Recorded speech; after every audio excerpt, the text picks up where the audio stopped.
Que a graça e a paz do Senhor seja com você nesse dia, hoje dia 4 de junho. Vamos ler lá no livro de Provérbios, capítulo 11, versículo 24. Há quem dê generosamente e vê aumentar suas riquezas. Outros retêm o que deveriam dar e caem na pobreza. Uma das características mais marcantes da tribo de Zebulon era a sua capacidade de prosperar e, ao mesmo tempo, participar ativamente do sustento da nação.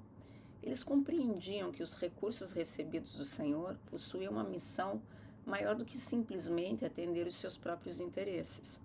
Sua prosperidade não existia apenas para benefício próprio, ela servia para fortalecer a nação, sustentar batalhas, apoiar outras tribos e participar daquilo que o Senhor estava realizando em seu tempo. Essa é uma das grandes diferenças entre a mentalidade do reino e a mentalidade do mundo.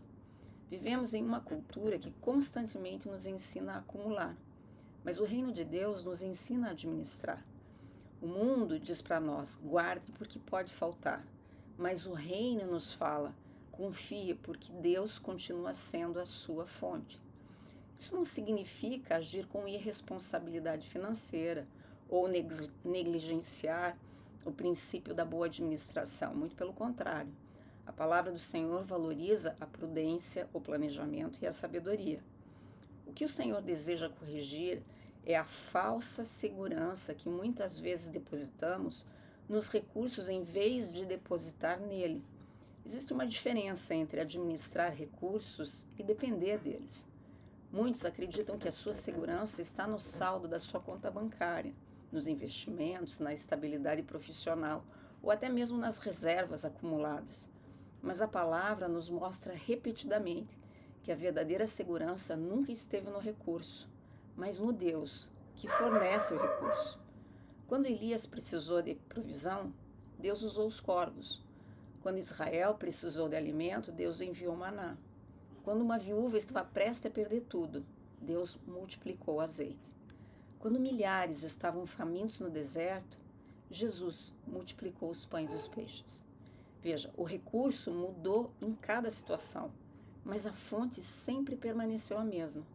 Por isso que a generosidade é tão poderosa, pois ela nos ajuda a lembrar que Deus continua sendo a fonte de tudo. A generosidade sempre foi um princípio espiritual extremamente poderoso, porque ela não move apenas recursos, ela move o coração. Quando damos com alegria, nós quebramos em nós o domínio do medo.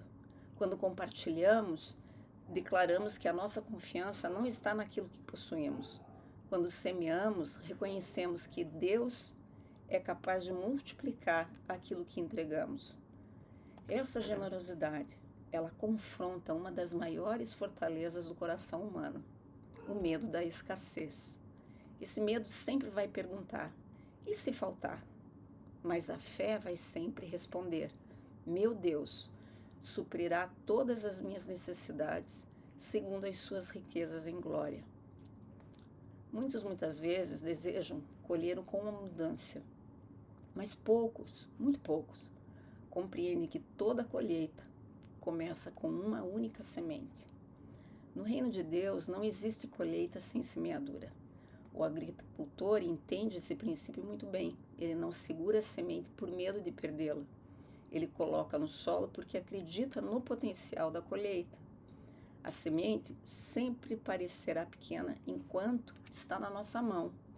Ela vai revelar seu verdadeiro potencial somente quando ela for liberada. Por isso que o Senhor não observa apenas o valor da oferta. Ele observa a condição do nosso coração. Na medida da nossa entrega, da nossa fidelidade, generosidade, entregamos não apenas o dinheiro, mas a nossa confiança, a nossa dependência, adoração, enfim, o nosso coração. Assim nos aproximamos do coração do Senhor e aprendemos a viver como canais e não como reservatórios. Um reservatório retém. Um canal permite que aquilo que recebe continue fluindo. Quando vivemos apenas para acumular, acabamos presos ao peso daquilo que tentamos proteger. Mas quando aprendemos a compartilhar, nós descobrimos que a alegria de participar daquilo que o Senhor está fazendo é tremenda. A verdadeira prosperidade não é medida apenas pelo que recebemos, mas por aquilo que estamos dispostos a repartir. Eu queria te convidar, vamos orar sobre isso? Repete comigo assim: Senhor, me perdoe pela minha mentalidade de escassez, pelo meu desejo de acumular cada vez mais.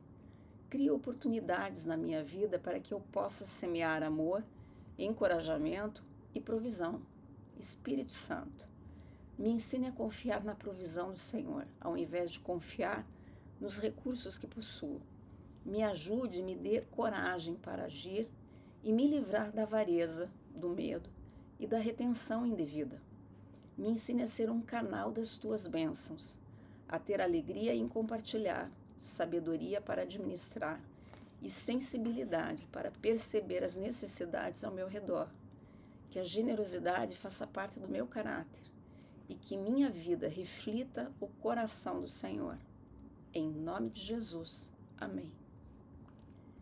Que o Senhor te abençoe, que o Senhor te guarde nesse dia e eu te espero aqui amanhã. Até lá.